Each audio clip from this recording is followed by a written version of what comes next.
تو ریاکاری سے کیسے بچا جائے؟ اس سے بچنے کا فارمولہ بڑا آسان ہے کہ آپ یہ سوچیں کہ جن بندوں کو، جن لوگوں کو دکھانے کے لیے آپ یہ کام کر رہے ہیں، ان سے آپ کو کیا ملے گا؟ کیا خیال ہے؟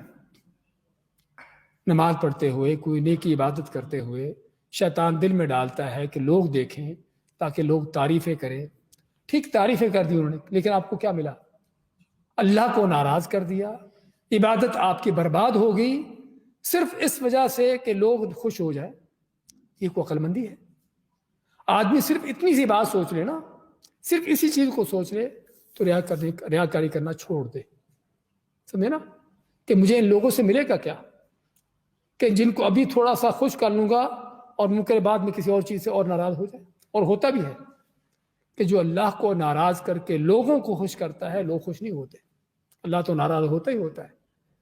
تو اس لیے آدمی صرف اسی بات کو سوچ لینا، مجھے لوگوں کو خوش کر کے ملے گا کیا، تو یہی اس کے لیے کافی ہے ریاکاری سے بچنے کے لیے. مزید اللہ کا ڈر خوف، مزید یہ کہ انجام دیکھے کہ میرا عمل برباد ہو رہا ہے، میرا وقت، میری محنت ساری ضائع ہو رہی ہے. قیامت کے دن جن نیکیوں کی مجھے اشد ترین ضرورت ہے وہ نیکیاں برباد ہو رہی ہیں. سمجھے نا؟ اللہ کے ساتھ شرک ہے. تو یہ سارے پہلو انسان اگر اپنے ذہن میں لاتا ہے تو کوئی شک نہیں کہ انشاءاللہ شیطان کے ہتھ کنڈے سے بچ جاتا ہے.